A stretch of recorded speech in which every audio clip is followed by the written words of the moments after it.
సాధ్యమే. సో నేను చెప్తున్నా thank you very much Krishnakant గారు, thanks for joining with us. ఇది మొత్తం మీద ప్రస్తుతానికి బీహార్ ఎన్నికలకు సంబంధించిన ఫలితాలు ఆసక్తికరంగా మారుతున్నాయి.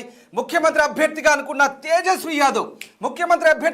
తేజస్వి యాదవే ఓడిపోయేటట్టున్నాడే. ఏం కర్మ ఆర్జేడీకి, ఇది నిజంగా చాలా దారుణం. ఇది ఆర్జేడీ ముఖ్యమంత్రి అభ్యర్థి తేజస్వి యాదవ్ వెనుకంజలో ఉన్నాడు. తేజస్వి యాదవ్ ఓడిపోబోతున్నాడా? రాఘోపూర్లో వెనుకంజలో ఉన్నాడు. రాఘోపూర్లో ఇండి కూటమి అభ్యర్థి తేజస్వి యాదవ్ ఓటమి దిశగా పయనిస్తున్నారు. మరీ ఘోరం. అసలు ఎగ్జిట్ పోల్స్కు అంచనాలకు మించి 190 స్థానాలకు బీజేపీ దూసుకెళ్తుంది. ఇక్కడ బీజేపీ జేడీయూ నువ్వా నేను అన్నట్టుగా 77 ఇలా పోటీ పడి మరి ప్రస్తుతానికైతే లీడ్లు కొనసాగుతున్నాయి. ఇక ఇండి కూటమి కంప్లీట్గా ఆర్జేడీ కాంగ్రెస్ అయితే 49 స్థానాలకే పూర్తిగా దిగజారుతున్న పరిస్థితి. ఎందుకు అసలు ఏం జరుగుతుంది బీహార్లో? అసలు ఓటర్లు మరి బీహార్లో ఓటింగ్ పర్సంటేజ్ ఇదేనా? దాని ఇంపాక్ట్ ఇదేనా? ఆ ఓటింగ్ పర్సంటేజ్ ఆర్జేడీ కాంగ్రెస్ కూటమి కొంప ముంచబోతుందా? ఏం జరగబోతుంది? మా అసోసియేట్ ఎడిటర్ గణేష్ నాతో జాయిన్ అవుతున్నారు. గణేష్, మనం చూస్తున్నాం అసలు ఎగ్జిట్ పోల్స్ ఫలితాలకు అంచనాలకు భిన్నంగా బీహార్ ఫలితాలు నిజంగా ఆశ్చర్యాన్ని కలిగిస్తున్నాయి. 190 స్థానాలు ఎన్డీఏ కూటమి లీడ్ కనబరుస్తోంది. అసలు ఏంటి ఈ ఆశ్చర్యకరమైనటువంటి ఈ ఫలితాలు? దేనికి సంకేతం అనుకోవాలి?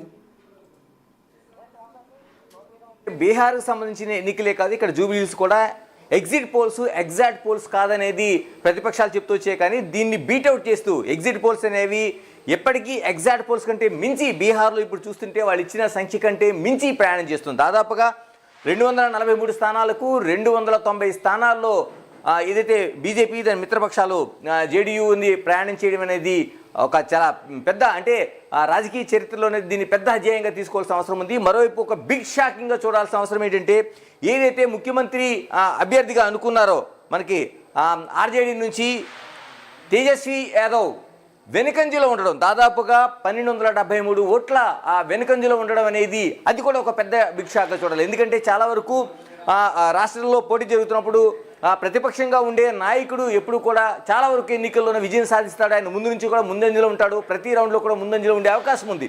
అంటే ఆ పార్టీ జయాపజయాలు పక్కన పెడితే వాళ్ళు ముఖ్యమంత్రి పీఠాన్ని అధిరోహిస్తారా లేదనేది పక్కన పెడితే ఖచ్చితంగా ఆ ముఖ్యమంత్రి అభ్యర్థిగా ఉన్న వాళ్ళు ఖచ్చితంగా విజయం సాధించిన ఎన్నికలే మనకి ఎక్కువ కనిపిస్తాయి. కానీ బీహార్ ఎన్నికలు దీనికి ఖచ్చితంగా ఒక క్వైట్ ఆపోజిట్లో ప్రయాణం చేస్తున్నాయని చెప్పాలి.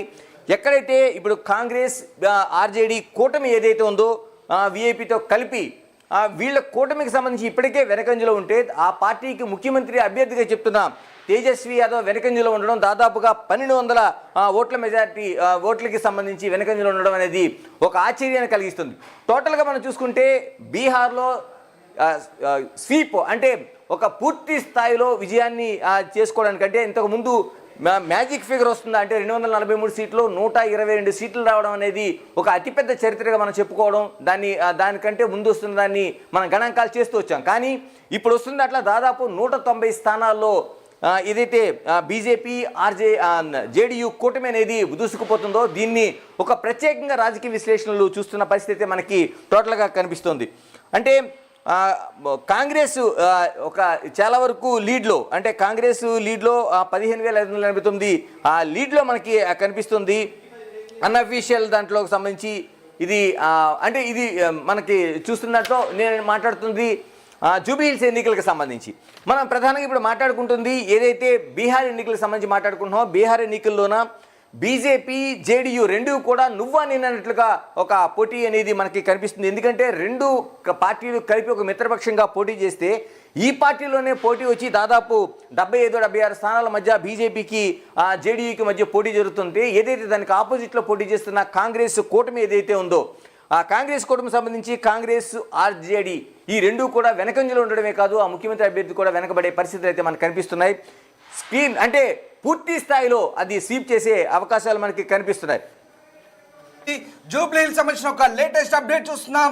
జూబ్లీహిల్స్ లో కాంగ్రెస్ ప్రభంజనం కొనసాగుతుంది.